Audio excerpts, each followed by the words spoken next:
चलिए, पेपर हमारा है बेटा स्पेसिमेन पेपर, नए सिलेबस की अपडेट के बाद दिस वाज द पेपर जो कि आपको एक स्टैंडर्डाइजेशन के लिए दिया गया था, ताकि आप समझेंगे पेपर का पैटर्न। और मैं इसमें आपको बहुत सारी बातें हाईलाइट करूंगा, क्योंकि अब आप जो एग्जाम देने जा रहे हैं वो इसी इसी पैटर्न के हिसाब से देंगे। तो not only the syllabus content but the type of question is also important.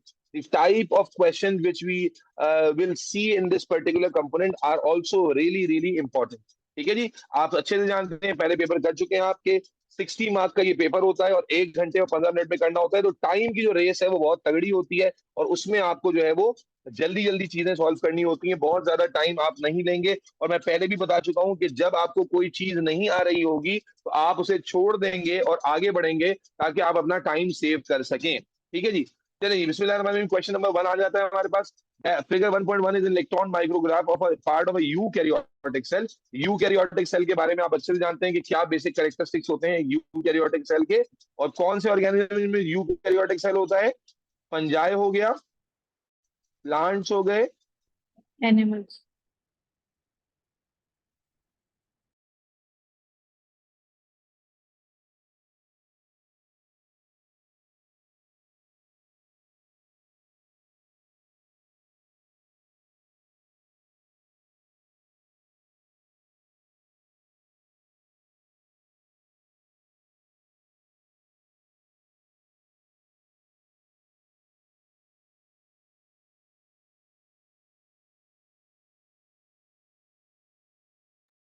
Hello.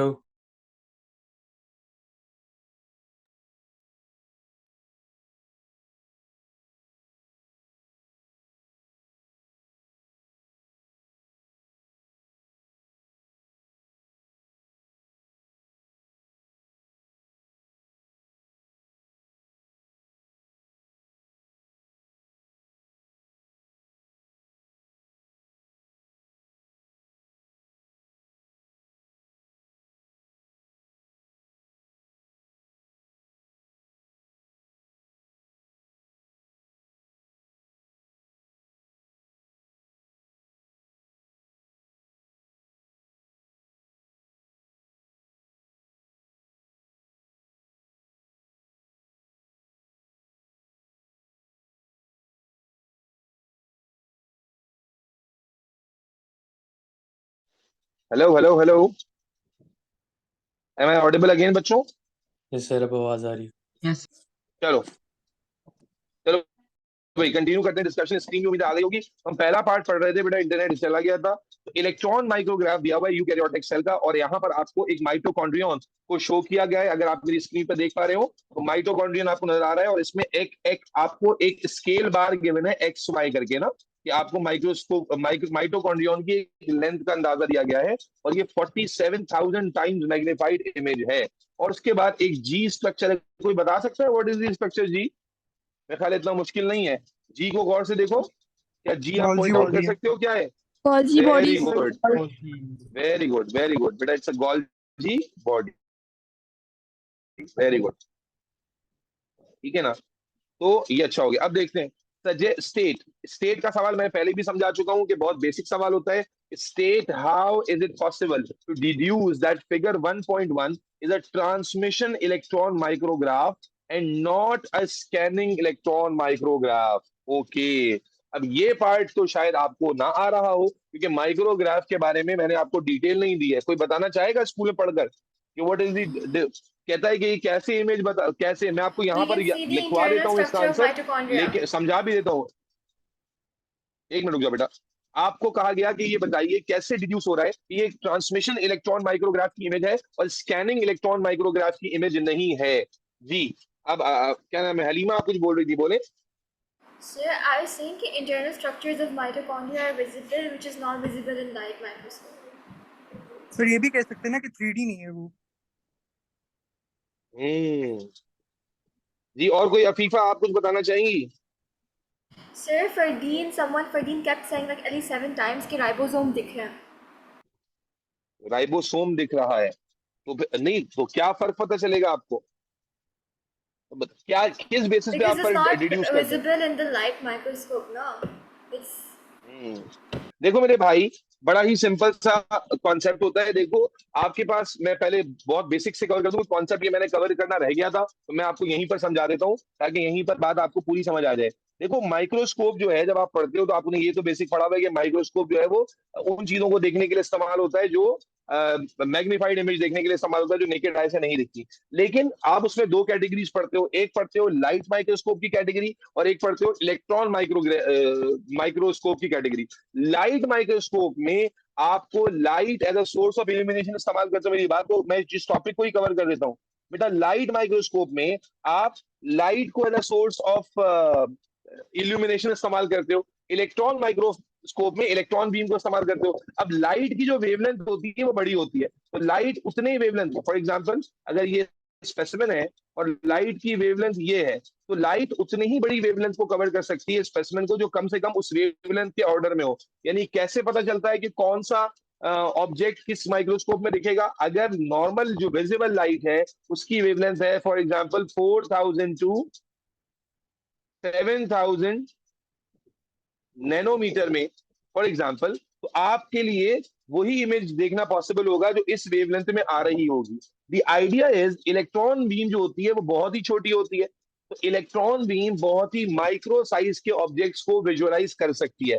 लेकिन अगर हम कंपेयर करें इलेक्ट्रॉन माइक्रोस्कोप और लाइट माइक्रोस्कोप में, तो एक चीज तो हमें नजर आएगी कि मेरे बच्चे अच्छा वैल्यू उतनी नहीं होगी भाई, वैल्यू तो हाइपोथेटिकल थी ना मेरी जान। तो समझना कि आपको लाइट माइक्रोस्कोप में जो इमेज नजर आती है वो कलर नजर आती है। लाइट माइक्रोस्कोप की मैग्निफिकेशन पावर कम होती है, उसकी रेजोल्यूशन पावर भी कम होती है क्योंकि उतनी वेवलेंथ तक ये पेनिट्रेट नहीं कर सकती। Electron microscope on the other hand, उसकी चूंकि अपनी वेवलेंथ इलेक्ट्रॉन बीम की बहुत कम होती है, इसलिए बहुत ज्यादा छोटे साइज के जो ऑब्जेक्ट्स होते हैं उन तक वो जा सकती है और वहां से रिफ्लेक्ट होकर वापस आ सकती है।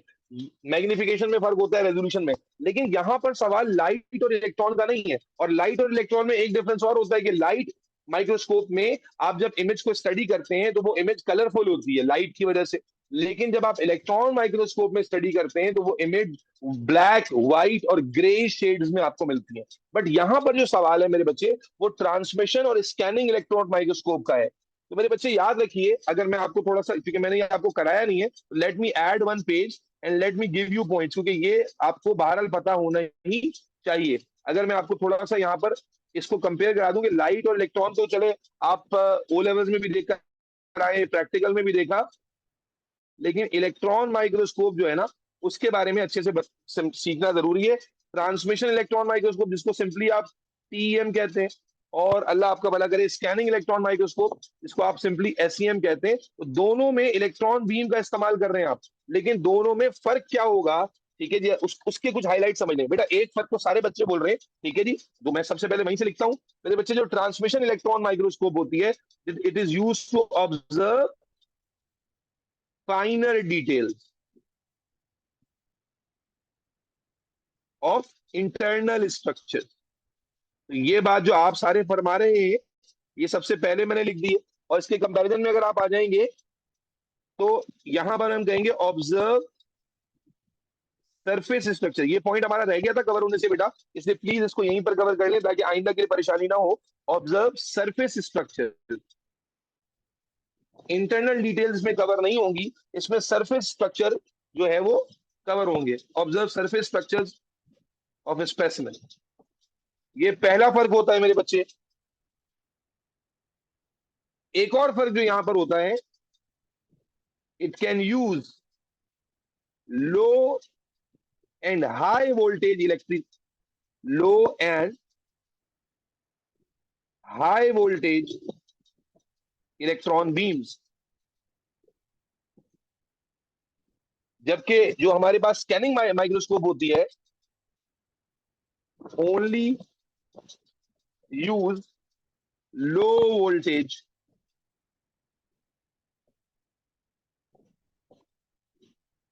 Electron beam. इसी तरह से मेरे बच्चे, जाहिर है कि जो आपकी ट्रांसमिशन इलेक्ट्रॉन माइक्रोस्कोप है ये ज्यादा फाइनर डिटेल्स लेकर आ रही है। तो मेरे बच्चे अगर आप यहां पर इलेक्ट्रॉन बीम की पावर को कंपेयर करेंगे तो आप कहेंगे electron beam can easily pass through various specimens due to high power. This is 10 times, ये सारे पॉइंट आपकी बुक के ही हैं बेटा, less powerful than transmission electron microscope. So ये कुछ बेसिक कंपैरेटिव पॉइंट्स हैं जो मैंने कहा कि जब ये टॉपिक हमारा रह गया था उसको जरा जल्दी से कवर करते हैं. और एक सबसे बड़ा इंपॉर्टेंट पॉइंट जो है वो क्या है मेरे बच्चे, जो आपको पता होना चाहिए कि यहां जो ट्रांसमिशन इलेक्ट्रॉन माइक्रोस्कोप में जो इमेजेस बनती हैं वो फ्लैटर इमेजेस होती हैं, 2D इमेजेस समझ लो, 3 डायमेंशनल नजर नहीं आता. जबकि ये सरफेस को जब स्टडी करता है तो ये प्रोड्यूस करता है 3 डायमेंशनल इमेजेस. बस ये कम से कम आप अगर याद रखते हैं तो बात समझ आती है. देखो दोनों इलेक्ट्रॉन माइक्रोस्कोप थे तो दोनों के अंदर एक बात तो क्लियर थी कि इमेजेस जो हैं वो आपको ब्लैक एंड व्हाइट में मिलेंगे बेटा. इमेजेस आपको ब्लैक एंड व्हाइट में मिलेंगे, ग्रे और डार्कर शेड और लाइटर शेड में मिलेंगे. लेकिन इलेक्ट्रॉन माइक्रोस्कोप में बाकी पॉइंट्स कुछ जो आपके बुक के थ्रू कवर होते हैं उनको भी बताना जरूरी था मेरे बच्चे. एक जो ट्रांसमिशन इलेक्ट्रॉन माइक्रोस्कोप है, it is observe to study structure in more detail, finer details, but it can not produce 3D images, 3 dimensional. क्योंकि एक छोटा सा साइज देख रहा है, छोटा सा स्पेसिमेन देख रहा है तो उसका 3D नहीं बना सकता, उसमें बस फाइनल डिटेल मिल जाएगी. जबकि जो आपका स्कैनिंग इलेक्ट्रॉन माइक्रोस्कोप है स्कैन करता है, तो स्कैनिंग से आपके पास 3 डायमेंशनल ऑब्जेक्ट मिलता है. पावरफुल ज्यादा ट्रांसमिशन है तो ट्रांसमिशन की पावर ज्यादा है, वो हाई वोल्टेज लो वोल्टेज दोनों तरह की बीम यूज करती है. जबकि स्कैनिंग में सिर्फ लो वोल्टेज बीम ही इस्तेमाल होती है. पावर के हिसाब से जो स्कैनिंग इलेक्ट्रॉन माइक्रोस्कोप है वो लेस पावरफुल होती है, ऑलमोस्ट 10 टाइम्स का डिफरेंस होता है. ये मैंने थ्योरी का कॉन्सेप्ट कवर करने के लिए बात बताई. Is that clear? Ananta, Goha, Ifra, Muzalfa and everybody else? So is it Yes, both sir. electron microscopes? तो लाइट माइक्रोस्कोप की बात नहीं है ना ये? नहीं मेरे बच्चे, इसी तो मैंने हाईलाइट किया. आप जो बात कर रहे थे वो लाइट से कंपेयर कर रहे थे. यहाँ तो देखो ना, दोनों इलेक्ट्रॉन माइक्रोग्राफ है, दोनों एक ट्रांसमिशन है और एक स्कैनिंग है. ठीक है, अब आ जाओ. अब मुझे बताओ, कहता है how is it possible to deduce that figure 1.1 is a transmission electron microscope. Transmission वाली कैसे है? देखो आपको 3D इमेजेस नजर आ रही है, फ्लैट इमेजेस नजर आ रही हैं?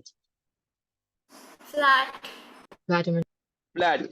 नंबर 1 आपको फ्लैट इमेजेस नजर आ रही है, 3D नजर नहीं आ रही. नंबर 2 जो आपने शुरू में बोला कि फाइनर डिटेल्स आपको सेल के अंदर के स्ट्रक्चर भी नजर आ रहे हैं. माइटोकॉन्ड्रिया के अगर आप गौर से देखें तो माइटोकॉन्ड्रिया के अंदर भी ये देखें, ये डार्क स्ट्रक्चर आपको नजर आ रहा है अलग से. माइटोकॉन्ड्रिया के इंटरनल स्ट्रक्चर्स तक आपको विजिबल हैं. तो this is Yes. Only possible when you are using transmission electron microscope. Yes और नो? Yes. आप यहाँ क्या लिखोगे? कोई एक बात लिखोगे, एक नंबर की है तो ज्यादा डिटेल में जाने की जरूरत नहीं है. आप या तो बोलोगे इंटरनल स्ट्रक्चर और डिटेल्स कैन बी ऑब्जर्व, या फिर आप बोलोगे कि structures do not show 3D shapes. और ये पॉइंट्स लिख लिए बेटा, ये टॉपिक हमारा रह गया था कवर होने से. तो अब ये क्लियर है बेटा, ट्रांसमिशन और स्कैनिंग में क्या फर्क होता है? सबको क्लियर है बच्चे? Yes, sir. चलो Yes, sir. आगे चलते हैं. Both the Golgi body and the rough endoplasmic reticulum are a part of the network of membranes inside the cell. ठीक है जी. कहता है गोल्जी बॉडी भी और रफ एंडोप्लाज्मिक रेटिकुलम भी वो मेम्ब्रेनस नेटवर्क जो सेल के अंदर होता है उसका पार्ट होते हैं. ठीक है जी.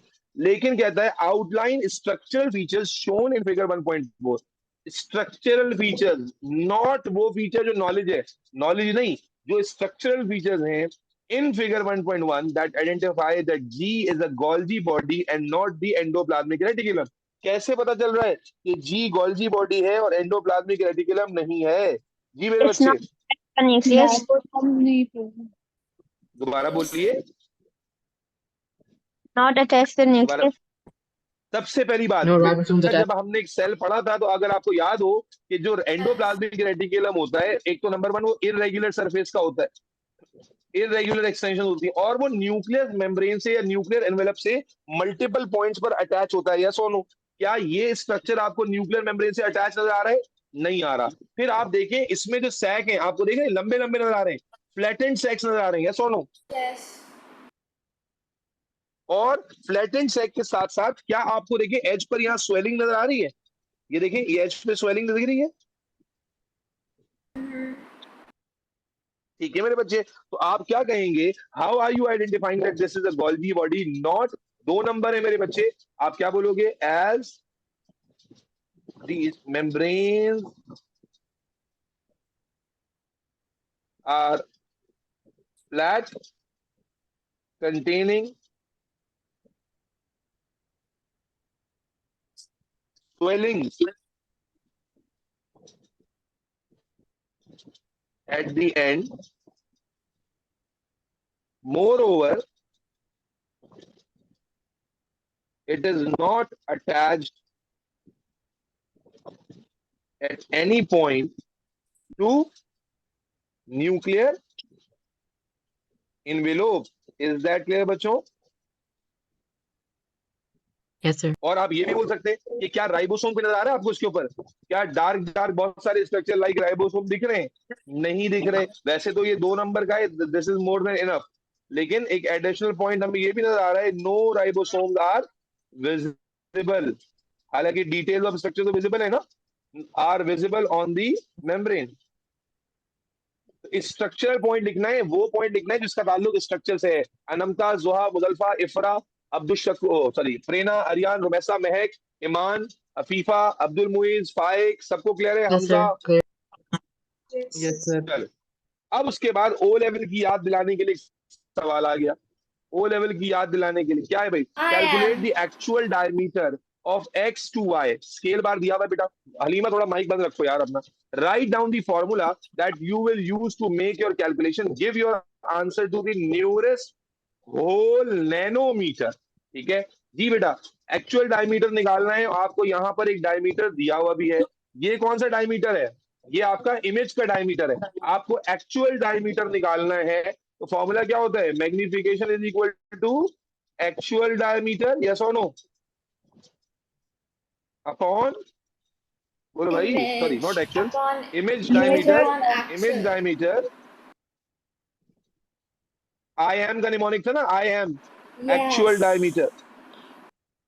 ये आपके पास फॉर्मूला आ गया, ठीक है जी। अब मेरे बच्चे मैग्निफिकेशन आपको गिवन है, कितनी मैग्निफिकेशन? अच्छा, फॉर्मूले को कन्वर्ट करेंगे। अब चूंकि उसने एक्चुअल डायमीटर निकालने का फॉर्मूला दिया था तो बेटा फॉर्मूले को आप ऐसे नहीं छोड़ोगे, फॉर्मूला आप घुमा के लिखोगे। आप इसको इधर ले आओगे, इसको इधर ले आओगे, तो आप जो फॉर्मूला मेंशन करोगे वो ये होगा, actual diameter is equal to image upon magnification. Magnification. Is that clear? अब इमेज का डायमीटर कितना गिवन था बेटा? ये स्केल रख के मालूम करोगे। अब चूंकि हम इस वक्त हार्ड कॉपी पे नहीं कर रहे हैं तो मैं लाइन को बड़ा या छोटा करूंगा तो उससे हमारा डायमीटर भी चेंज हो जाएगा, यस और नो? इसलिए स्क्रीन पर इसे करना जरा मुमकिन नहीं है। आपके पास हार्ड कॉपी हो तो आप हार्ड कॉपी रख के जरूर कर सकते हैं, लेकिन प्रोसीजर मैं बता देता हूं बेटा। जब आप फॉर एग्जाम्पल लेट्स से एक हाइपोथेटिकल वैल्यू ले लेता हूं, ठीक है ना, कि लेट्स से ये आसान लफ्जों में मैं कहता हूं, आपने स्केल लगा, स्केल में कौन सी मेजरमेंट लोगे आप? सेंटीमीटर इजीली लेते हो या मिलीमीटर इजीली लेते हो? Centimeters. Usually Millimeters. स्केल पे जो मेजरमेंट लेते हैं वो आप सेंटीमीटर में ले रहे होते हो, ठीक है ना? तो आप इमेजिन कर लिए, मेरा एक अंदाजा है कि अगर मैं सेंटीमीटर के हिसाब से देखूं, देखो छोटा बड़ा करने से साइज चेंज हो जाएगा, तो इमेजिन करते हैं कि ये 5 तो बहुत ज्यादा हो जाएगा। इमेजिन कर लेते हैं कि 3 3.4 सेंटीमीटर निकला। इमेजिन कर, अच्छा भाई अजम्पशन पे चल लो, मैं असल प्रोसीजर समझा रहा हूँ, बाकी तो स्टैंडर्ड A4 पेपर आएगा, आप उस पर स्केल रख के चेक करोगे, ठीक है जी। मान लेते हैं 3 सेंटीमीटर निकलता है।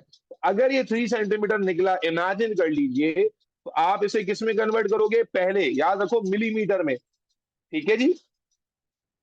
ये एक्यूरेट नहीं है, बिल्कुल एक्यूरेट नहीं है भाई। स्केल रखोगे तो एक्यूरेट आएगा ना, स्केल पेपर पे रखोगे, पेपर थोड़ी बड़ा छोटा होता है, ठीक है जी। मैं कन्वर्जन का तरीका बता रहा हूँ बेटा। इमेज का डायमीटर आप निकालोगे तो कैसे डायरेक्ट नहीं रख दोगे उठा के, आप इसे कन्वर्ट करोगे किसके अंदर?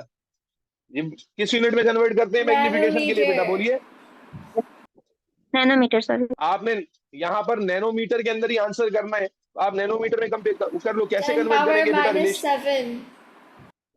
बेटा समझना, 1 centimetre is equal to 10 millimetre, फिर 1 मिलीमीटर इज इक्वल टू 10 की पावर 6 नैनोमीटर। ठीक है, अगर आपको पूरा स्केल याद दिलाएं तो 1 centimetre is equal to 10 millimetre, फिर 1 मिलीमीटर इज इक्वल टू 1000 या 10 की power 3 micrometre, and 1 micrometre is equal to again 1000 nanometre. तो अगर 10 की पावर में लिखे तो ये 10 की पावर 1 है, ये 10 की पावर 3 है, ये भी 10 की पावर 3 है। तो बेसिस सेम और पावर ऐड होती है तो ये 10 की पावर 7 की इक्विवेलेंट बनेगा। तो अगर आपकी रीडिंग 3 ली है आपने तो दिस वुड बी 3 इंटू 10 की पावर 7 नैनोमीटर। ये यहां आ जाएगा। मैग्निफिकेशन कितनी गिवन थी? 47,000। डिवाइड करेंगे, एक्चुअल डायमीटर आ जाएगा। प्रोसीजर सबको क्लियर है? वानिया, हमजा, अब्दुल मुइज, जोहा, ईमान? यस। प्रोसीजर भूमिका, नीलम, महक, प्रोसीजर क्लियर है? आप पेपर पे स्केल बार, बेटा स्केल बार पर स्केल रखकर इमेज का डायमीटर लोगे। मैग्निफिकेशन गिवन है, फॉर्मूला ये रहा, फॉर्मूले से आपने सॉल्व किया। आपको कन्वर्जन में गलती हो सकती है क्योंकि अक्सर ओ लेवल में नैनोमीटर नहीं आता था बल्कि माइक्रोमीटर आता था। तो माइक्रोमीटर में कर मत देना, नैनोमीटर में करना है। सेंटी को मिली में कन्वर्ट करते हैं मल्टीप्लाई बाय 10 करके, मिली को माइक्रो में मल्टीप्लाई बाय 1000, माइक्रो को नैनो में मल्टीप्लाई बाय 1000। तो अगर आप रिलेशन बनाए तो ये 10 की पावर 7 बन जाती है। सर प्रीफिक्स से कर सकते? जी जी, आप किसी भी तरीके से कर सकते हैं, पावर में लिख लें या 1000 करके लिख लें, एक ही बात है। इज दैट क्लियर बच्चों? तो मैथमेटिकल क्वेश्चन है, कर लोगे? हाँ ना बोलो भाई। Yes, sir. यस चले सर। आगे चलते मेरे भाई। Yes, sir. ठीक है जी, 1 का पार्ट डी आ गया। Okay, many of the cell structures. अच्छा देखो, अब मैं एक सवाल कंप्लीट कर लूं फिर मैं तुम्हें इस सवाल से कंक्लूजन बताता हूं। Many of the cell structures in figure 1.1 are surrounded by membrane. membranes are approximately 6 to 7 nanometer wide. Describe the fluid mosaic model of the membrane structures. There is a space below for a diagram. Fluid mosaic structure बनाना है जी मेरे बच्चे। क्या करेंगे भाई? कैसे बनता है fluid Mosaic structure? आपने क्लास में बनाया हुआ है ना, आप इसको डिस्क्राइब भी कर सकते हो, डायग्राम में बना सको। कैसे बनेगा मेरे बच्चे? आपके पास लिपिड बायलेयर बनेगी, यस और नो? Yes sir.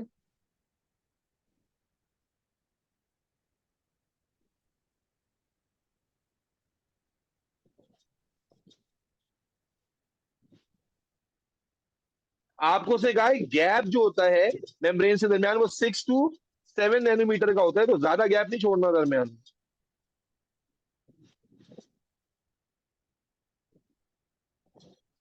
ये मैं थोड़ी सी बना रहा हूँ जल्दबाजी की वजह से, आप कम से कम इतनी बनाएंगे सारे स्ट्रक्चर विजिबल हो। फिर आप उसके अंदर क्या दिखाएंगे?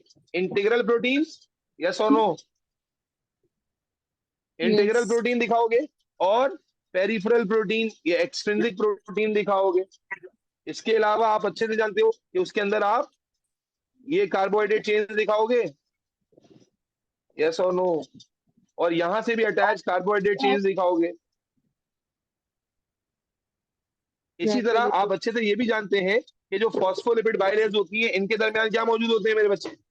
कोलेस्ट्रॉल मॉलिक्यूल मौजूद होते हैं।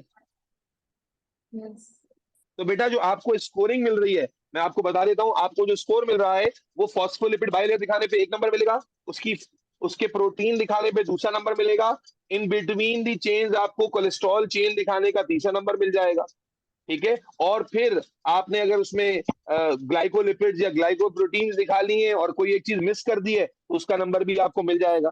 ठीक है, हमने सारी ही चीजें दिखा दी हैं। Is that clear? Protein integral भी दिखा दिया हमने, प्रोटीन जो है वो एक्सट्रिंसिक भी दिखा दिया हमने, कोलेस्ट्रॉल भी दिखा दिया हमने, ग्लाइकोप्रोटीन और ग्लाइकोलिपिड भी दिखा दिया। कोई मसला? याद रखिए मैंने बहुत छोटी डायग्राम बनाई है, आपको इतनी बड़ी स्पेस गिवन है तो आप कोशिश करेंगे कि इस स्पेस का मैक्सिमम, आपकी डायग्राम लगभग अगर मैं अंदाजे से बता दूं तो आपकी डायग्राम कम से कम इतना जगह लेनी चाहिए। Is that clear? आप बड़ी डायग्राम बनाएंगे और इतनी जगह लेंगे ताकि मैक्सिमम स्पेस यूटिलाइज हो जाए। ठीक है, और इसी चीज को डिस्क्राइब कर देंगे। याद रखें जब डायग्राम के लिए स्पेस दिया हुआ है तो आप डायग्राम के थ्रू भी बता सकते हैं और उसी बात को यूं बता सकते हैं कि अब डायग्राम शोज, आप वहां लेबल कर दो, या आप अब डायग्राम शोज और शोज करके फिर आप लिख दो फॉस्फोलिपिड। बेहतर है ऊपर ही लेबल कर दो फॉस्फोलिपिड बाइलेयर। सर अगर ऊपर लेबल कर दे तो और नीचे की जरूरत नहीं। हाँ, फिर जरूरत नहीं है। अगर ऊपर आप लेबल कर रहे हो तो जरूरत नहीं है। डिस्क्रिप्शन या तो डायग्राम के थ्रू होगी विद लेबलिंग, या थ्योरी के थ्रू होगी। ठीक है, क्योंकि उसने स्पेस फॉर दी डायग्राम दिया हुआ है, तो आप स्पेस में डायग्राम बना लें। अगर आप डायग्राम नहीं बना रहे हैं, या डायग्राम बना, यूजुअली क्या होता है, डायग्राम बनाते हैं और उसके बाद फिर लेबल क्या नाम है, डिस्क्रिप्शन को नीचे लिख देते हैं कि भाई अब diagram shows this this this. अगर किसी ने डायग्राम बनाकर यहीं पर लेबलिंग कर दी है, तो फिर उसको लिखने की जरूरत नहीं है। सिर्फ लिखोगे, और अगर डायग्राम नहीं बनाओगे तो नंबर नहीं मिलेगा।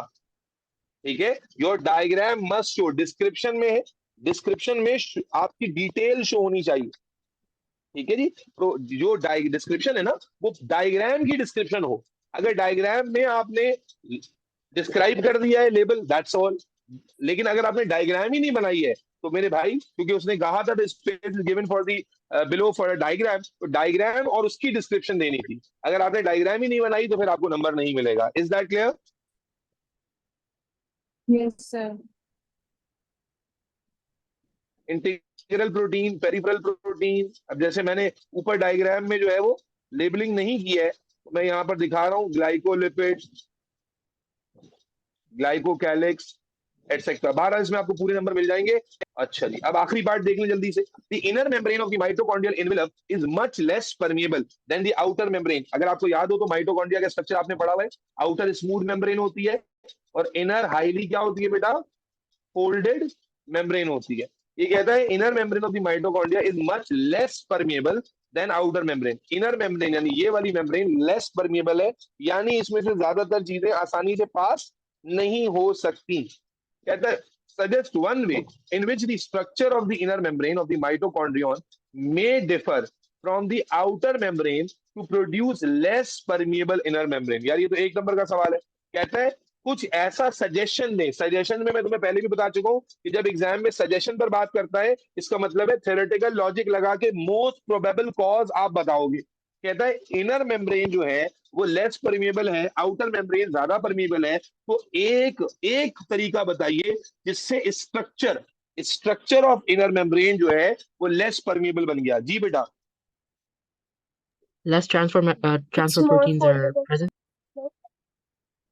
मेरे बच्चे 50 किस्म की चीजें हो सकती है ना।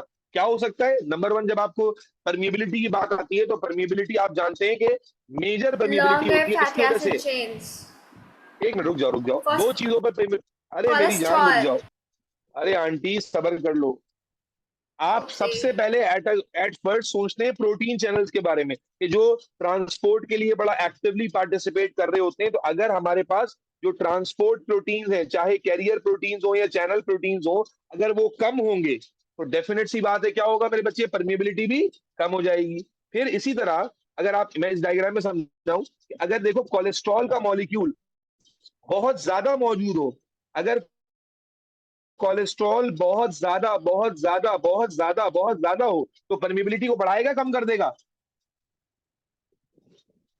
अगर इन बिटवीन दीज मेम्ब्रेन्स, बताओ मेरे बच्चे, कॉमन सेंस लगाओ, अगर दरमियान में कोलेस्ट्रॉल बढ़ता चला जा रहा है तो परमिएबिलिटी को क्या कर देगा, कम। तो पॉसिबल बहुत सारे रीजन हो सकते हैं। नंबर 1, ट्रांसपोर्ट प्रोटीन्स का नंबर कम हो सकता है। नंबर 2, कोलेस्ट्रॉल मॉलिक्यूल बहुत ज्यादा हो सकते हैं। नंबर 3, कि आपके पास जो फैटी एसिड चेन है, जो अभी किसी ने बोला भी था, कि अगर वो क्लोजली पैक हो जाए, ये देखो, अगर इनके दरमियान क्लोज पैकिंग हो जाए, तब भी तो दरमियान से गुजरना मुश्किल हो जाएगा ना। यस और नो? Yes, sir. यस और नो मेरे बच्चे? और आपको हमने ये भी पढ़ाया था कि फैटी एसिड 2 किस्म के होते हैं, सैचुरेटेड और अनसैचुरेटेड। तो आपके ख्याल में परमिएबिलिटी ज्यादा कौन देंगे, अनसैचुरेटेड? यस और नो? ये ज्यादा परमिएबिलिटी देंगे। अगर मैं यूं भी कह सकता हूं कि सैचुरेटेड फैटी एसिड का प्रोपोर्शन अगर बढ़ जाए तो परमिएबिलिटी कम हो जाएगी। यस और no? Yes, sir.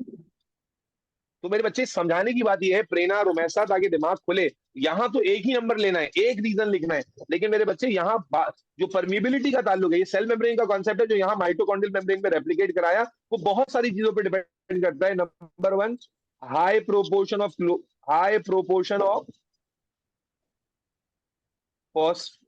Fatty acid, saturated fatty acids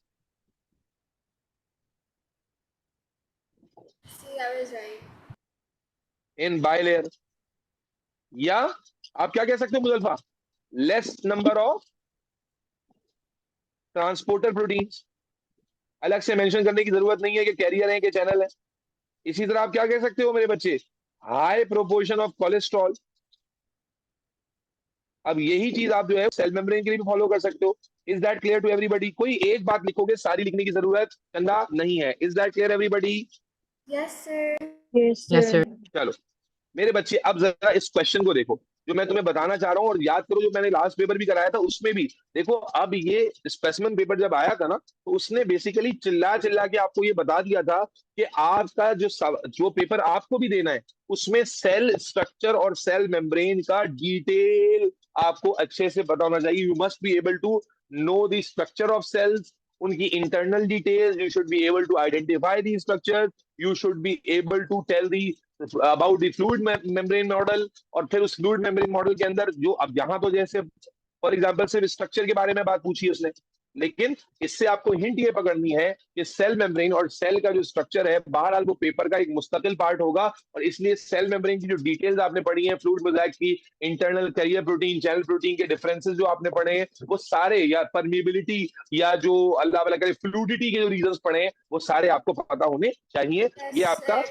gas है जिस एंगल से आप इस चैप्टर को कवर करेंगे। अब चलते हैं मेरे बच्चे दूसरे क्वेश्चन पर। ठीक है जी, describe the mode of action of a macrophage against bacterial cell. मैंने डायरेक्टली सवाल पढ़ लिया, क्या हमें, मुझे बताइए, बैक्टीरियल सेल के अगेंस्ट मैक्रोफेज का फंक्शन पता है या नहीं पता? यस और no? Yes, sir. Yes, sir. मैं इसमें पूरा डिटेल जब आप लिखूंगा नहीं, पॉइंट्स लिख देता हूं, लेकिन मैं आपको याद दिलाता हूं क्या होता था। प्रेरणा बताओ बेटा, सबसे पहले क्या होती है? सबसे पहले जब अगर एक बैक्टीरियल सेल को खाना है तो सबसे पहले क्या होगी? सबसे पहला इवेंट क्या होता है मेरे बच्चे? Very good, detection, recognition. Prerna, I was expecting answer from you बेटा। महक, रोमैसा, याद है कि जो एंटीबॉडीज होती हैं या कोई और सिग्नल मिलता है, एंटीबॉडीज जो है जाकर बैक्टीरिया से बाइंड होती है और वहां से सिग्नल रिलीज करती हैं और फिर उसको रिकॉग्नाइज करते हैं जो मैक्रोफेजेस हैं या न्यूट्रोफिल्स हैं आकर। और जब रिकॉग्नाइज करते हैं तो कैसे करते हैं? They bind to that antigen antibody complex. Antigen antibody complex से बाइंड हो जाते हैं। फिर बाइंड होने के बाद अगर आपको याद हो तो क्या होता है मेरे बच्चे? सीडोपोडिया बनता था और इंगल्फमेंट होती थी। इंगल्फमेंट के बाद फैगोसाइटिक वैक्यूल बन जाता था। फिर उसमें लाइसोसोम की फ्यूजन होती थी और उसके बाद लाइसोसोम उसकी हाइड्रोलिसिस करते थे और बस खत्म हो जाता था। यस और नो? और फिर जब वो खत्म हो जाता था तो क्या हमने पढ़ा था कि मैक्रोफेज एक एंटीजन प्रेजेंटिंग सेल बन जाएगा, एपीसी बन जाएगा। यस और no? Yes, sir. Yes, sir. तो बेटा ये 3 नंबर का है, लेकिन आप सीधा सीधा कॉन्सेप्ट लिखेंगे। आप बोलेंगे antibodies bind to bacterial cell and allow macrophage to recognize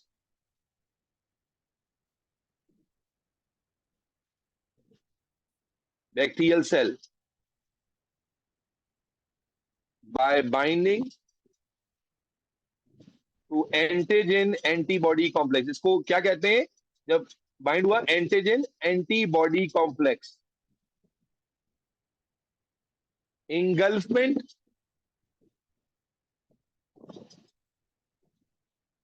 of bacterial cell take place। Sir chemotaxis भी तो सेम चीज है ना? हाँ हाँ वही, नहीं कीमोटेक्सिस के बाद भी तो रिकॉग्निशन होती है ना। रिकॉग्निशन है आके बाइंड होना। तो पहले कीमोटेक्सिस होगी फिर टेक प्लेस, रिकॉग्निशन। जी जी, take place and phagocytic vacuole is form.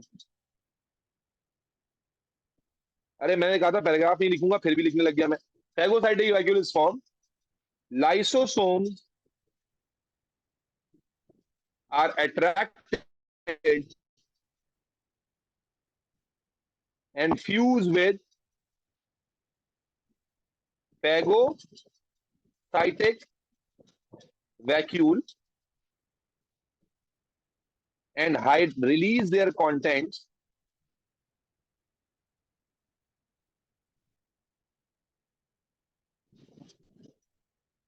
inside to hydrolyze bacterial cell.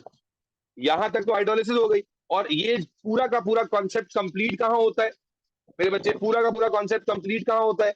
आप बोलोगे कि जब वो हाइड्रोलाइज कर देगा या इसको यूं कर लो बाय यूजिंग डाइजेस्टिव एंजाइम, इसमें और अपना कीवर्ड ऐड कर दो, इसके पास डाइजेस्टिव एंजाइम्स होते हैं। Finally macrophage become APC. APC क्या होता है? एंटीजन प्रेजेंटिंग सेल, यानी जब कोई सेल इनकाउंटर कर लेता है किसी दूसरे सेल को तो वो उसके एंटीजेंस को अपनी सरफेस पे डिस्प्ले कर देता है, और ऐसे ही सेल को हम एपीसी कहते हैं। Is that clear to everybody? Prerna, Mehak, Ifra, Wait, sir, हमसा, ये जो अनमसा, आप भूमिका, is that clear everybody? Sir इसमें एक्सोसाइटोसिस सर के एक बारे में भी बार लिखेंगे ना? रिपीट कर देना, इंटरनेट बंद हो मेरे बच्चे, जो फैगोसाइटोसिस का मैकेनिज्म है वही लिखना है ना मेरे बच्चे अली से। yes. तो फैगोसाइटोसिस का मैकेनिज्म तो आपको पता ही है, दिस समथिंग प्रीटी इजी कि भाई कहां से शुरू किया आपने कि एंटीबॉडी बाइंड होकर अट्रैक्ट करती है मैक्रोफेज को, और वहां पर फिर वो पहुंच के रिकॉग्नाइज करता है अपने टारगेट को, उसके बाद इंगल्फ करता है, इंगल्फ करने के बाद फैगोसाइटिक वैक्यूल बनता है, फैगोसाइटिक वैक्यूल में लाइसोसोम अट्रैक्ट होते हैं, अट्रैक्ट होने के बाद वो फ्यूज करते हैं, फ्यूज करके अपने डाइजेस्टिव एंजाइम रिलीज करते हैं जो कि हाइड्रोलाइज कर देता है कंटेंट्स को। जब हाइड्रोलाइज हो जाएगा कंटेंट तो फिर मैक्रोफेज एपीसी बन जाता है, और जो कचरा है बाकी वो एक्सोसाइटोसिस, एक्सोसाइटिक वेसिकल के तौर पर बाहर रिलीज हो जाता है। तो ये सारी बातें 3 नंबर थे, तो इसलिए अगर इसमें से आप चंद बातें शायद मिस भी कर जाते तो नंबर आपको पूरे मिल जाते, क्योंकि आपने अगर की पॉइंट्स पूरे कर दिए हैं तो। जैसे इसमें एक्सोसाइटिक वैक्यूल की बात भी लिखी जा सकती है, बट 3-4 नंबर में उस आए तो फिर पूरा लिख दीजिएगा। इज दैट क्लियर बच्चों? अफीफा क्लियर है बेटा? Yes, sir. अब उसके बाद आ जाता है समटाइम्स सर? M tuberculosis. जी बेटा बोलिए। सर पहले एपीसी बनता है फिर वो होती है ना एक्सोसाइटोसिस? साथ साथ ही होता है बेटा, एपीसी बन रहा होता है, मतलब जो एंटीजन निकाले जाते हैं वही डिस्प्ले किए जाते हैं ना, तो एक्सोसाइटिक वैक्यूल एक्सोसाइटोसिस से पहले जो है वो एंटीजन प्रेजेंटिंग सेल बन जाता है। Okay sir. चले, अब उसके बाद कहता है sometimes mycobacterium tuberculosis survive within a macrophage instead of being destroyed by the macrophage. ठीक है, कहता है कभी कभी जो ये बैक्टीरिया है ट्यूबरक्लोसिस का, ये मैक्रोफेज के अंदर ही सर्वाइव कर जाता है। सजेस्ट वन वे, फिर देखो सजेस्ट आ गया, one way in which M tuberculosis may survive within a macrophage. किसी एक तरीके का नाम बताइए जिससे ये सर्वाइव कर जाए। जी मेरे बच्चे, तो आपको एक तरीका नहीं, आपको तो कई तरीके पता है भाई। अगर एक ऑर्गेनिज्म सर्वाइव कर जा रहा है उसके तो कई तरीके होते हैं। नंबर 1 सबसे सीधा सीधा क्या है कि भाई वो रेजिस्टेंट हो जाए, जो एंजाइम उस पर काम कर रहा है उसके खिलाफ क्या हो जाए बेटा, रेजिस्टेंट हो जाए। Resistant. ऐसा इसी तरह दूसरा तरीका क्या हो सकता है कि जो फैगोसाइटिक वैक्यूल बना है भी हो सकता है। उस फैगोसाइटिक वैक्यूल से ये बाहर निकल जाए। फैगोसाइटिक वैक्यूल में एंजाइम रिलीज हो रहे हैं तो फैगोसाइटिक वैक्यूल से बाहर निकल जाए। इसी तरह और क्या तरीका हो सकता है कि आप Can take अपने control of आप को macrophage. एंटीजेनिक कंसीलमेंट में ले जाए। इसको एंटीजेनिक कंसीलमेंट से ज्यादा सिस्टिक स्टेज कहेंगे, कि अपने अराउंड क्या बना ले, एक बैक्टीरिया है अपने अराउंड सिस्ट बना ली, इसको कहते हैं सिस्ट। तो सिस्ट क्या करता है मेरे बच्चे, जब सिस्ट होगी तो अल्टीमेटली क्या होगा कि जो बैक्टीरिया के एंजाइम है वो जो मैक्रोफेज के एंजाइम्स हैं वो बैक्टीरियल बॉडी तक नहीं पहुंच पाएंगे। एक नंबर है, तो बहुत सारी पॉसिबिलिटीज के ऊपर दिमाग खराब करने की जरूरत नहीं है मेरे बच्चे। आप बहुत सारी बातें लिख सकते हैं। आप कह सकते हैं कि escape out from phagocytic vacuole, या फिर आप लिख सकते थे become resistant या undergo cystic stage। स्टेज का मतलब है अपने अराउंड सिस्ट बना ली। इसी तरह आप लिख सकते थे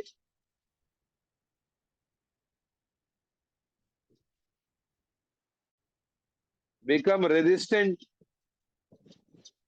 or produce inhibitor of digestive enzymes। Does it all make sense to you बेटा?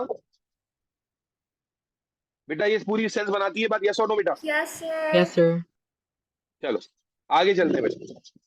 कहता है healthy person has other defence mechanism in the gas exchange system to prevent bacteria entering the lungs और एंटरिंग सेल्स। कहता है एक healthy बंदे के पास अलग डिफेंस मैकेनिज्म होते हैं जिसके थ्रू जो है वो अपने जो बैक्टीरिया है उसको entering the cells of gaseous exchange system रोकता है। ठीक है जी। Describe these defence mechanisms and explain how bacteria in inhaled air are prevented from cells of the gaseous exchange system. ये भी अगेन गैसियस एक्सचेंज का सवाल और बड़ा स्ट्रेट फॉरवर्ड सवाल है। देखो सवाल के वर्डिंग्स पे गौर करना। From entering, inhale air and entering the cells. हाँ भाई, इनहेल एयर में जब कोई चीज आती है तो हम उसे कैसे रोकते हैं हमारा गैसियस एक्सचेंज सिस्टम एक हेल्दी बंदे में? बोलो बेटा। म्यूकस। मेरे बच्चे, सबसे पहले जो आपके गॉबलेट सेल्स हैं, आप उसका रेफरेंस देंगे कि गॉबलेट सेल्स क्या करते हैं? म्यूकस बनाते हैं जो इंतहाई स्टिकी नेचर का होता है। म्यूकस जो है बैक्टीरिया को ट्रैप कर लेता है, और जब ट्रैप कर लेता है तो मेरे बच्चे फिर जो सीलिया होते हैं वो सीलिया मूवमेंट करते हैं, और मूवमेंट करके उसे away from the gaseous exchange system या लंग टिश्यू से बाहर की तरफ, माउथ की तरफ निकाल देते हैं। Is that clear? यही है ना मैकेनिज्म Yes, कि sir. म्यूकस, आप Yes. यही लिखेंगे, मैं मार्कर बना देता हूँ। गॉबलेट सेल से बात शुरू करेंगे, याद रखें बात बेतुकी नहीं होनी चाहिए। Produce mucus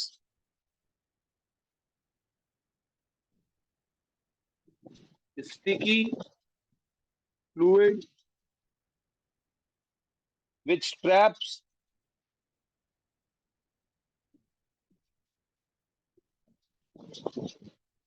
bacteria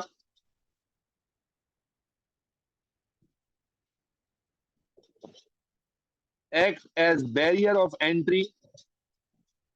to entry in the cell,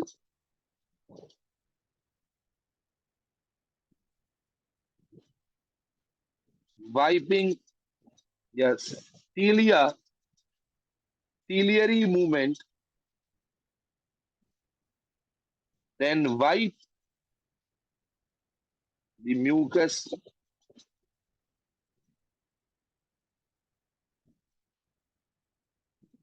towards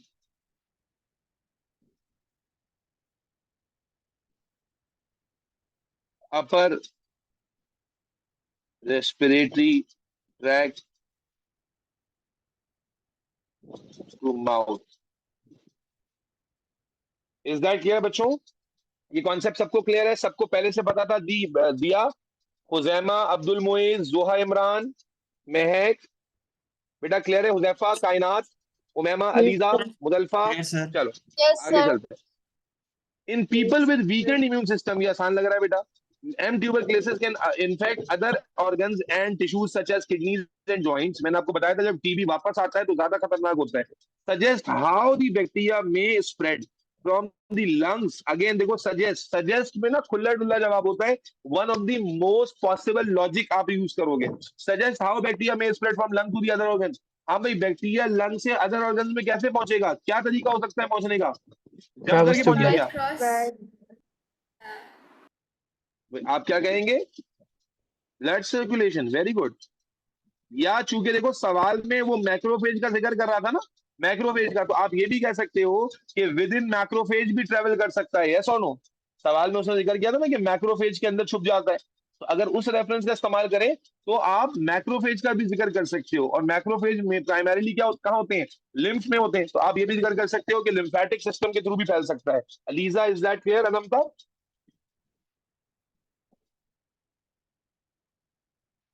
अनंता, अलीजे, रवाहा, बेटा क्लियर है? आगे चल रहा हूं मैं, जल्दी से Yes, बता sir. दो। अच्छा आगे चलते हैं बेटा। TB in humans can be caused by another species. ये आपको पता है कि Mycobacterium bovis. State the mode of, अबे यार क्या है? State mode of transmission of this pathogen. हाँ भाई, कैसे फैलता है ये? Cattle milk. सिर्फ कैटल मिल्क लिख दोगे? ईटिंग, एयर ड्रॉपलेट्स, अरे अरे अरे अरे अरे फंस जाओगे भाई। Contaminated unpasteurised milk. Cattle meat और कंटेमिनेटेड का तो बताओगे ना। अनपेस्चराइज्ड मिल्क, भाई हर दूध से थोड़ी हो जाएगा। वो मिल्क जो कंटेमिनेटेड हो और अनपेस्चराइज्ड हो। Is that clear? अगर आप सिर्फ कैटल मीट लिख दोगे तो क्या ये सही काउंट होगा? नहीं भाई, ये सही काउंट नहीं होगा, क्योंकि अगर आपने लिख दिया कि कैटल मीट से हो रहा है, अगर आपने लिखा कि कैटल मीट, तो इसका मतलब है आपने कह दिया कि ये तो फिर उससे हो जाएगा, गोश्त खाने से। समझ आ रही क्या? कोई भी गोश्त खाने से हो जाएगा क्या? नहीं। अगर आपने सिर्फ कैटल मिल्क लिखा, कैटल मीट लिखा, तो भाई गलत होगा। क्यों गलत होगा? क्योंकि सिर्फ खाने से थोड़ी होगा, कंटेमिनेटेड मिल्क खाने से, मिल्क पीने से होगा, या कंटेमिनेटेड बीफ खाने से होगा। यस और नो? Yes. ठीक है मेरे भाई, क्या नाम है, ये बच्चा एयर ड्रॉपलेट क्यों लिख रहा है? कौन अकलमंद है ये एयर ड्रॉपलेट लिख रहा है? बेटा ये माइक्रोबैक्टीरियम बोवीज वाला है, बोवीज वाला थोड़ी होता है एयर ड्रॉपलेट से, वो तो माइक्रोबैक्टीरियम ट्यूबरक्लोसिस वाला होता है जो एयर से होता है। ठीक है, चलो नेक्स्ट क्वेश्चन पे चलते हैं बेटा। ओए होए होए होए होए, बड़ा सवाल है भाई साहब, कहां तक जा रहा है ये? 16 नंबर का सवाल है ये। चलो, कहता है rifampicin is one antibiotic that can be used to kill mycobacterial cell. एक एंटीबायोटिक राइफेम्पिसिन का नाम दिया है उसने। उसने कहा है ये जो है वो माइकोबैक्टीरियल सेल को मारने की काम आती है। Although rifampicin is very effective at killing mycobacterial cell, it is often the first antibiotic to which resistance develop. अब आप देखें, एग्जामिनर आपको एंटीबायोटिक रेजिस्टेंस की तरफ ले जा रहा है जो आपने ऑलरेडी पढ़ा हुआ है। Rifampicin binds to a section of RNA polymerase that has attached to DNA template strand। अब आपको मैकेनिज्म भी समझ आना चाहिए कि राइफेम्पिसिन का काम क्या था। राइफेम्पिसिन कैसे काम करती है? ये आरएनए स्ट्रैंड से बाइंड होती है। आरएनए कौन से आरएनए, सॉरी आरएनए स्ट्रैंड से नहीं, आरएनए पॉलीमरेज से। आरएनए पॉलीमरेज का क्या काम होता है बेटा, याद है? RNA polymerase synthesises the formation of messenger RNA. Yes और नो? तो आरएनए पॉलीमरेज से बाइंड हो जाती है उसके एक सेक्शन से। कौन से सेक्शन से? जो डीएनए से अटैच हुआ हुआ होता है, टेम्पलेट डीएनए से। Explain how binding to RNA polymerase allow rifampicin to kill mycobacterial cell. भाई क्या मैकेनिज्म होगा? 2 नंबर में जगह बहुत है, अगर मैकेनिज्म समझ गए हो तो बात तो आसान है बेटा। राइफेम्पिसिन आरएनए पॉलीमरेज से बाइंड हो रही है तो क्या होगा? क्या मैसेंजर आरएनए सिंथेसाइज होगा? Yes. No. नहीं होगा। जब मैसेंजर आरएनए ट्रांसक्राइब नहीं होगा तो क्या उसकी ट्रांसलेशन इनटू पॉलीपेप्टाइड सीक्वेंस या प्रोटीन या एंजाइम की फॉर्म में होगी? No. नहीं होगी। ठीक है जी। तो जब एंजाइम ही नहीं होंगे तो क्या मेटाबॉलिक एक्टिविटी या ग्रोथ वगैरह की कोई भी एक्टिविटी उस ऑर्गेनिज्म में हो पाएगी? नहीं हो पाएगी। बस दैट्स इट। आप क्या बोलोगे? Rifampicin bind to RNA polymerase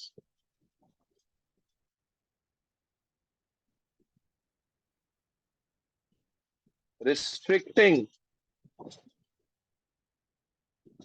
formation of, बोलो बेटा, या transcription of mRNA. Messenger RNA and thus translation of ये सर ये ऐसे नॉन कम्पिटिटिव इनहिबिटर एक्ट कर रहे हैं। अरे कायनात, नॉन कम्पिटिटिव इनहिबिटर पे कहां पहुंच गए यार? नॉन कम्पिटिटिव इनहिबिटर सर क्योंकि एक पे आप सवाल में सॉरी दोबारा बोलो। सर क्योंकि I आप saw a similar question वो भी same antibiotic पे था and then they mentioned over there that it acted as a non-competitive। जी जी, मैं ये नहीं कह रहा कि आप गलत बता रहे हो, लेकिन आप बहुत मतलब बहुत दूर से आ गए। आपने एक एक्स्ट्रा पॉइंट ऐड कर दिया बिकॉज एंजाइम है ना आरएनए पॉलीमरेज, तो अगर उससे बाइंड हो रहा है तो उसका नॉन कंपेटिटिव, ज्यादातर जो ड्रग्स होती हैं वो नॉन कंपेटिटिव इनहिबिटर के तौर पे काम करती हैं अगर किसी ऑर्गेनिज्म को मारना हो। तो बात तो सही है, मैं इसलिए चौंक गया कि आप बिल्कुल वो ट्रांसलेशन को छोड़कर बिल्कुल उधर से, अगर आप ये बात लिखेंगे तो अच्छा है, मैं हैरान हुआ। तो आप बिल्कुल ये कह सकते हैं कि ये नॉन कंपेटिटिव इनहिबिटर के तौर पे काम कर रहा है। और हाउ बाइंडिंग टू आरएनए वो फिर हम समझा देंगे कि भाई इससे मैसेंजर आरएनए रुकेगा एंड दस ट्रांसलेशन ऑफ प्रोटीन और enzyme needed for metabolic activity और ग्रोथ आर नॉट सिंथेसाइज्ड। ठीक है भाई, is that clear everybody? Mechanism सबको समझ आता है? आगे चलें। Yes, sir. Yes, sir. वही उसके बाद ये कोई डेटाबेस सवाल आ गया है बेटा। डेटाबेस सवाल के मैंने पहले भी बताया था कि आपको डेटा पढ़ना पड़ेगा। देखते हैं क्या बोलता है। स्टैंडर्ड ट्रीटमेंट नहीं, वो आगे तो बढ़ो, पहले सवाल देख लेते हैं क्या है। Describe the differences between the trend in the total, अरे यार ये तो ग्राफ से देखना है, मैं वैसे ही वर्बली समझा देता हूँ अभी। Describe the differences between the trend in total number of reported cases for TB and the trend in total number of reported cases for MDR TB as shown in table 2.1. और फिर कहता है many social and economic factors need to be considered in the prevention and control of MDR TB. Outline 3 of these factors. अच्छा जी, ये चले देखते हैं क्या है MDR TB, पढ़ना पड़ेगा क्या है. The standard treatment for TB continues for 6 months. Initially 4 antibiotics are prescribed.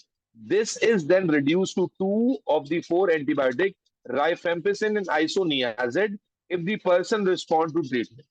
कहता है भाई जो स्टैंडर्ड ट्रीटमेंट होता है वो इतने महीने का होता है, उसमें पहले 4 एंटीबायोटिक देते हैं, फिर 2 देते हैं, और उसके बाद अगर पर्सन रिस्पॉन्ड कर रहा है तो फिर 2 पे कर देते हैं. A person with multi drug resistant TB, अब एक दूसरा बंदा है जो मल्टी ड्रग रेजिस्टेंट टीबी वाला है, does not respond to treatment with rifampicin and isoniazid. So the treatment for MDR TB involves other antibiotic and can last up to 30 months. फिर उसके लिए हमें अदर एंटीबायोटिक इस्तेमाल करनी पड़ेंगी जो कि 30 महीने तक भी इस्तेमाल करनी पड़ सकती है. ठीक है जी.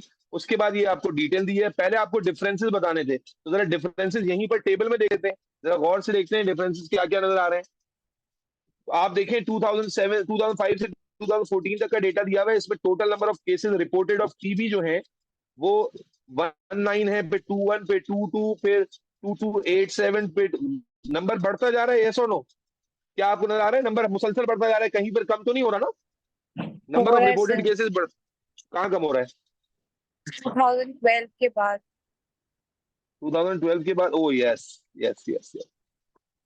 आपको यहाँ नजर आ रहा है एक साल में यहाँ पर नंबर कम हुआ है. यस और नो? डिफरेंसेस एक्सप्लेन करने तो आपको ओवरऑल इसमें ट्रेंड जो नजर आ रहा है वो इंक्रीजिंग है, सिवाय 2013 के जहां पर नंबर कम हो रहा है. ठीक हो गया? सर 11 में और भी तो कम हो रहा है. 2012 में भी कम हो रहा है. अरे यार तो फिर सही से देखते हैं ना, फिर तो केयरफुली देखना पड़ेगा. 2332 यहाँ तक बढ़ गया, फिर 358 ये भी बढ़ गया. 2009 में भी हो रहा है. उसके बाद 2287 2328 2009 में कम कहाँ हो रहा है? 2287 में 23. अबे क्या कर रहे हो? ये अब एक एक फिगर कंसीडर कराना पड़ेगा. इसमें बढ़ रहा है, इसमें भी बढ़ रहा है. 2287 बढ़ गया, फिर 232 हो गया, बढ़ गया, फिर 2332 हो गया, इसमें भी बढ़ा है, फिर 2358 में भी बढ़ा है. 2012 उसके बाद 23 यहाँ कम हो गया है, और यहाँ 2297 में और कम हो गया, फिर यहाँ पर बढ़ा है. तो 2012 और 2013 में कम हो रहा है. अच्छा, इसको हमने डिफरेंशिएट करना है बराबर वाले से. तो बराबर वाले को देखें तो 68 779 918 17 25 4000 6000 14000 18000 17 है. ये तो मुसलसल बढ़ रहा है. यस और नो? Yes sir. ओहो. तो भाई पहला डिफरेंस तो वाजे हो गया. पहला डिफरेंस क्या है कि मेरे बच्चे टोटल नंबर ऑफ केसेस जो यहाँ पर 2005 से लेकर 2014 तक है वो टीबी के बहुत ज्यादा है और एमडीआर टीबी के कम है. यस और नो? यस. ठीक है. लेकिन अगर आप गौर से इसकी परसेंटेज देखेंगे तो यहाँ पर आपको अंदाजा हो जाएगा कि जो रेट ऑफ इंक्रीज आपको नजर आ रहा है एमडीआर टीबी में, क्या वो तेजी से नजर आ रहा है? देखो 68 से 77 779 ये कई टाइम्स बढ़ गए केसेस. जबकि अगर आप यहाँ देखें 1947 से 2104 तो यहाँ पर इंक्रीज तो हो रहा है, लेकिन मेरे बच्चे क्या वो इंक्रीज का परसेंटेज एमडीआर टीबी के जितना है? बोलो. No sir. नहीं है. ठीक है जी. इसी तरह जब आप कहते हैं टीबी, तो टीबी 2013 में केसेस हमें कम होता हुआ नजर आया, जबकि एमडीआर टीबी के केसेस मुसलसल बढ़ते हुए नजर आ रहे हैं. यस और नो? यस. ठीक है. फिर टीबी के केसेस में 2010 से लेकर, अगर आप गौर से देखें 2009 से लेकर आप यहां तक आ जाएं तो यहां तक जो इंक्रीज है वो स्लो हो गया है. अगर आप ग्राफ में डेटा बनाएंगे तो इंक्रीमेंट तो आ रहा है, लेकिन इंक्रीमेंट का जो रेशो है वो स्लो हो गया था. ठीक है. और फिर इवेंचुअली डिक्रीज आ गया था. तो आपको अगर डेटा एनालिस्ट ग्राफ बनाएगा तो ग्राफ में क्या मिलेगा? आपको प्लेटू मिलेगा. लेकिन यहाँ पर मुसलसल केसेस इंक्रीज होते चले जा रहे हैं, तो यहाँ पर आपको ग्राफ में प्लेटू नहीं मिलेगा बल्कि इंक्रीजिंग ट्रेंड मिलेगा. यस और नो? Yes sir. चलो, ये तो बहुत सारे हो गए, 2 नंबर में लिखना था. तो क्या क्या हो गया मेरे बच्चे? Number 1, total number of cases with TB are always higher than MDR TB। इसी तरह रेट ऑफ इंक्रीज कहां ज्यादा है, बोलो भाई। Rate of increase in MDR cases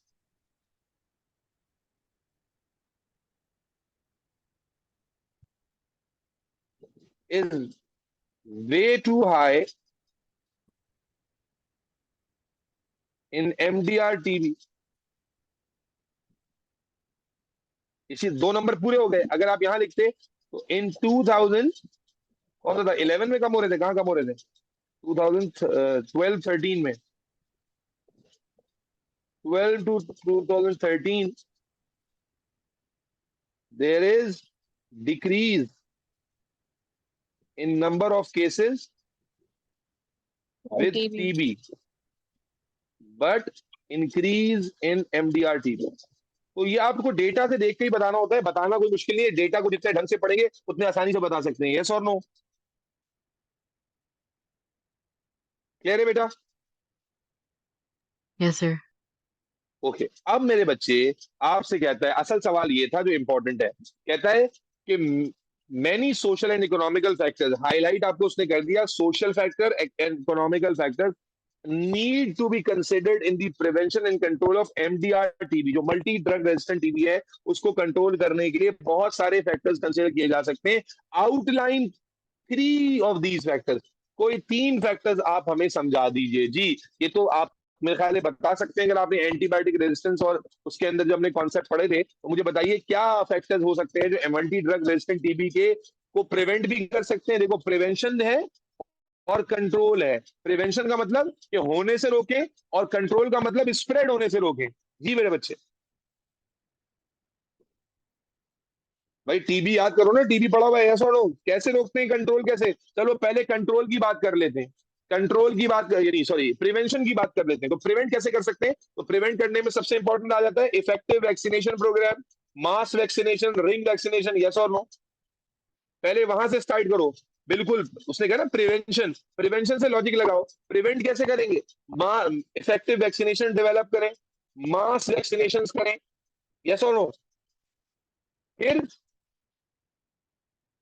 awareness फैलाएं, एजुकेशन, एजुकेट करें लोगों को about the spread of disease, about the risk factors, prognosis of the disease. इन 2 चीजों से क्या हो जाएगा बेटा, प्रिवेंट हो जाएगा। अब अगर किसी को हो गया तो कंट्रोल कैसे करेंगे भाई, अगर किसी को हो गया तो कंट्रोल कैसे करेंगे, उस बंदे को आइसोलेट रखेंगे, लोगों से मिलने नहीं देंगे, स्प्रेड बचेगा।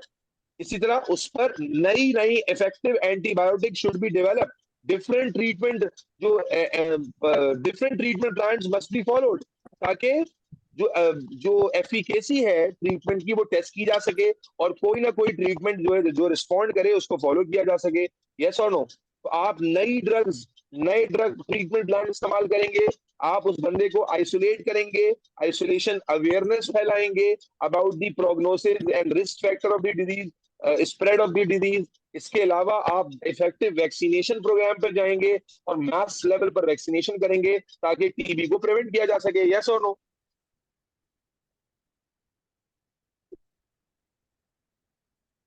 Is that clear? Yes, sir. Yes, sir. तो मैं इस Yes, sir. Social awareness about किस चीज, सिर्फ सोशल अवेयरनेस नहीं कहोगे, about risk factors, spread, pathogenesis of diseases. इसी तरह मेरे बच्चे आप क्या करने वाले हो, vaccination programmes at mass scale. इसी तरह research to produce new antibiotics which are more effective against MDR-TB. Is that clear? Different treatment plans.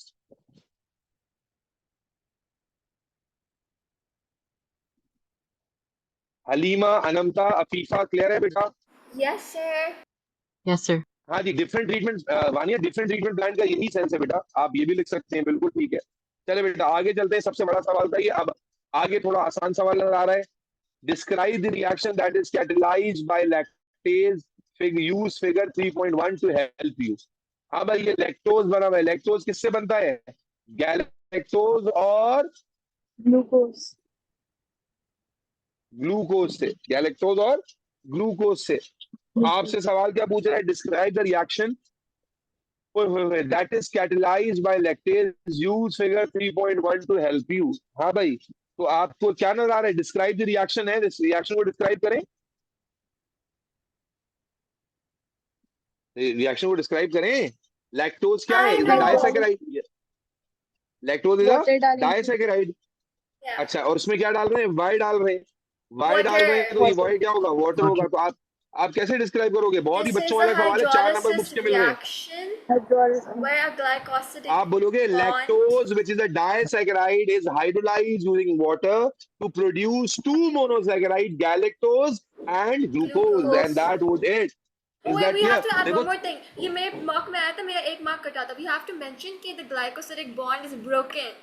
जी जी जी बिल्कुल। देखो 4 नंबर आपको मिल रहे हैं, तो 4 नंबर मेरे बच्चे आपको उसी वक्त मिलेंगे जब आप ढंग से ये बात लिखेंगे। क्या बोलेंगे कि lactose which is a disaccharide is hydrolysed in presence of water to produce two monosaccharide galactose and glucose via breakdown of glycosidic bond, or to be very exact 1,4 glycosidic bond। Is that clear? Yes. ठीक है जी। तो lactose के बारे में बताओगे, ये disaccharide है, hydrolysis का जिक्र करोगे, वाटर का नाम लोगे क्योंकि आइडेंटिफाई करना था, फिर दो मोनोसैकेराइड्स का जिक्र करोगे, उनका नाम बताओगे, एक नाम तो लिखा हुआ है गैलेक्टोज और एक नाम ग्लूकोज का लोगे, और फिर जिक्र करोगे 1,4 Acidic bond. ग्लाइकोसाइडिक और सिडिक लिंकेज का। अरियाना क्लियर है बेटा? रोमेसा क्लियर है? रवाहा, भूमिका, महक? Yes, sir. चलो नेक्स्ट क्वेश्चन। नेक्स्ट क्वेश्चन कहता है on a commercial scale immobilise lactase, वो फाइनली इमोबिलाइजेशन आ गई है भाई। Immobilise lactase can be used to produce lactose free milk. ये क्या हमने पढ़ा हुआ है ऑलरेडी कि इमोबिलाइज लैक्टेज को लैक्टोज फ्री मिल्क के इस्तेमाल करने के लिए बनाते हैं। One of the product of the reaction is shown in figure 3.1 act as an inhibitor of lactase। Okay, क्या कहता है? वन ऑफ द प्रोडक्ट, ये दो प्रोडक्ट है हमारे पास, एक है ग्लूकोज और एक है गैलेक्टोज। कहता है one of the product of the reaction shown in figure 3.1 act as inhibitor of lactase। This is an example of product inhibition। ये आपने ओ लेवल में पढ़ा था कि जनाब जो प्रोडक्ट बनता है वो ही अपने एंजाइम को क्या कर देता है? इनहिबिट कर देता है, ताकि जब इनफ प्रोडक्ट बन जाए तो एंजाइम की एक्टिविटी रुक जाए। Is that clear? Yes. Yes, sir. कहता है explain why product inhibition is useful. Explain why product inhibition is useful in K lactase। Okay, K lactase bacteria का नाम है। When lactase is acting as an intracellular enzyme but can be disadvantaged when extracted lactase is used free in solution for the production of lactose free milk। जी 2 number का सवाल है भाई, बोलिए। Explain why product inhibition is useful in K lactase। कहता है ये जो प्रोडक्ट इनहिबिशन है कि जो ग्लूकोज बनेगा या जो गैलेक्टोज बनेगा वो क्या करेगा? लैक्टेज को इनहिबिट कर देगा। ये कैसे एडवांटेजियस है, यूजफुल कैसे है? When lactase is acting as an intracellular enzyme, lactase जो है वो एक सेल के अंदर मौजूद है, ठीक है, but can be a disadvantage when extracted lactase is used. Extracted lactase is used free in solution for the production of lactose free milk। जी You know, एक question इंट्रासेलुलर में रहे तो एडवांटेज क्या होगा? कि it's मेरे not बच्चे gonna इंट्रासेलुलर रहेगा तो एडवांटेज क्या होगा? product will इंट्रासेलुलर रहेगा तो not देखो stick. प्रोडक्ट सेल से बाहर नहीं जा रहा, प्रोडक्ट सेल के अंदर बन रहा है, तो प्रोडक्ट की जो कॉन्सेंट्रेशन है बेटा वो बढ़ती चली जाएगी, और जब प्रोडक्ट की कॉन्सेंट्रेशन बढ़ेगी तो इनफ जब प्रोडक्ट बन जाएगा तो वो एंजाइम को क्या कर देगा? इनहिबिट कर देगा। यस और नो? बोलो भाई। इंट्रासेलुलर जब सेल के अंदर रह रहा है तो एडवांटेज कैसे होगा कि मेरे बच्चे एंजाइम काम कर रहा है, प्रोडक्ट बन रहा है। अब जो प्रोडक्ट बन रहा है चाहे वो ग्लूकोज हो या गैलेक्टोज हो, वो क्या कर रहा है मेरे बच्चे? जब इनफ अमाउंट में बन जाएगा, इनफ अमाउंट में बनने के बाद वो प्रोडक्ट को इनहिबिट कर रहा है, जिससे दो फायदे होंगे। सेल का सॉल्यूट पोटेंशियल बहुत ज्यादा बिल्डअप नहीं करेगा और जो प्रोडक्ट में वो बैलेंस अमाउंट बनेगा। यस और नो? यस और नो बेटा? और डिसएडवांटेज कैसे हो जाएगा बाहर जाने से कि बेटा जब आप लैक्टोज को बाहर निकाल लेंगे, लैक्टेज को, तो जो प्रोडक्ट है वो कंफाइंड नहीं रहेगा, तो प्रोडक्ट बनता जाएगा और लूज होता चला जाएगा, प्रोडक्ट लूज होता चला जाएगा। और जब प्रोडक्ट लूज होता चला जाएगा तो अल्टीमेटली क्या होगा कि मेरे बच्चे इनहिबिशन नहीं होगी, एंजाइम काम करने के लिए रेडी रहेगा, लेकिन क्या होगा? सबस्ट्रेट तो कम होता जाएगा तो एंजाइम की एक्टिविटी कम होती जाएगी। यस और नो?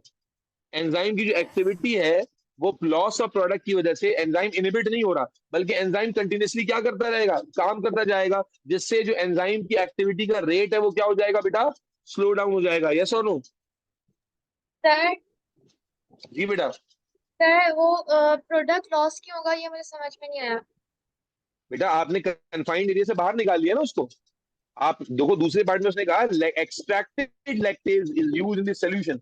अगर मेरे पास एक सॉल्यूशन है, एक मेरे पास सॉल्यूशन है, ठीक है, और उसमें मैंने लैक्टेज डाला हुआ है, ठीक है, प्रोडक्ट यहां पर बन रहा है, जबकि यहां पर सेलुलर एरिया में क्या था कि प्रोडक्ट एक छोटे से एरिया में कन्फाइंड हो रहा था, प्रोडक्ट बनता जा रहा था। तो प्रोडक्ट की कॉन्सेंट्रेशन तेजी से बढ़ेगी, और जब प्रोडक्ट की कॉन्सेंट्रेशन तेजी से बढ़ेगी तो प्रोडक्ट क्या करेगा? जब रिक्वायरमेंट पूरी हो जाएगी तो एंजाइम को इनहिबिट कर देगा। यहां पर जब एक सॉल्यूशन होगा, एक्सट्रैक्टेड सॉल्यूशन में लैक्टेज होगा, तो प्रोडक्ट की कॉन्सेंट्रेशन तेजी से नहीं बढ़ेगी, बड़ा कंटेनर ना भाई, कन्फाइंड एरिया तो नहीं है, इसीलिए एंजाइम की जो एक्टिविटी है, एंजाइम की जो भाई एंजाइम क्या करता है, ये एक्टिव साइट होती है, एंजाइम एक्टिव साइट पर कंबाइन होता है और प्रोडक्ट बनाता चला जाता है, और प्रोडक्ट ग्रेजुअली क्या करता है? एंजाइम की एक्टिविटी को इनहिबिट कर देता है। यस और नो? तो जब आपके पास एक्सट्रैक्टेड एंजाइम होगा तो आपके पास इनहिबिशन